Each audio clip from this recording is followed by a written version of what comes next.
সহযোগিতা আমরা আন্তরিকভাবে চাইব। রাজধানীর স্কাটনের লেডিস ক্লাবে সাংবাদিকদের সম্মানে ইফতার মাহফিলের আয়োজন করে বিএনপির মিডিয়া সেল। বিভিন্ন জাতীয় দৈনিক, টেলিভিশন ও অনলাইন পোর্টালের সাংবাদিকরা ইফতার মাহফিলে যোগ দেন। লন্ডন থেকে ভার্চুয়ালি যুক্ত হন বিএনপির ভারপ্রাপ্ত চেয়ারম্যান তারেক রহমান। ইফতারের আগে সংক্ষিপ্ত বক্তব্যে তিনি দেশের সাম্প্রতিক রাজনৈতিক পরিস্থিতি নিয়ে উদ্বেগ প্রকাশ করে বলেন, আবারও ষড়যন্ত্র শুরু হয়েছে দেশের বিরুদ্ধে। সবাই সচেতন হয়ে ঐক্যবদ্ধ হলে ষড়যন্ত্র মোকাবেলা সম্ভব। কোথাও কিছু একটা কেউ হয়তো করার চেষ্টা করছে।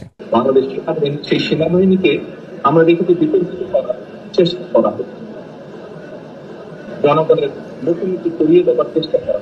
দেশপ্রেমিক প্রত্যেকটি মানুষ আমরা সকলে মিলে যদি সচেতন থাকি, সচেষ্ট থাকি, অবশ্যই আমরা এই ষড়যন্ত্র মোকাবেলা করতে সক্ষম হব।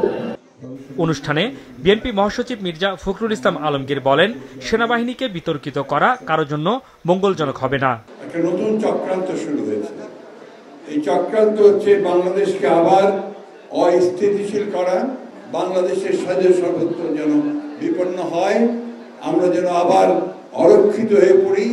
আমাদের সেই দেশপ্রেমিক সেনাবাহিনী যারা দেশের প্রতিটি গুরুত্বপূর্ণ মুহূর্তে জাতির পাশে এসে দাঁড়িয়েছে, তাদেরকে আজকে আবার বিতর্কিত করার একটা হীন প্রচেষ্টা শুরু হয়েছে। সংস্কার বাস্তবায়নে বাধা দেয়া ব্যক্তিরা প্রশাসনে বসে আছে উল্লেখ করে তাদের বিরুদ্ধে ব্যবস্থা নিতে সরকারের প্রতি আহ্বান জানান বিএনপি স্থায়ী কমিটির সদস্য মির্জা আব্বাস। ওই যে ডিএনএ টেস্ট করে চাকরি দেওয়া হয়েছিল, আপনাদের মনে আছে? ওই ডিএনএ চাকরি দেওয়া হয়েছে যাদেরকে, তারা বসা আছে, তাদেরকে বাছাই করেন, তাদেরকে শাস্তির আওতায় আনেন। তারা এত বছর চাকরি করে আজও চাকরিতে আছে, এখনো বলে বসা আছে। এটা কিন্তু সন্দেহর অনেক অবকাশ রাখে যে সংস্কার বাস্তবায়ন হবে কি না। হাসনাইন তানভীর, মাছরাঙা সংবাদ, ঢাকা।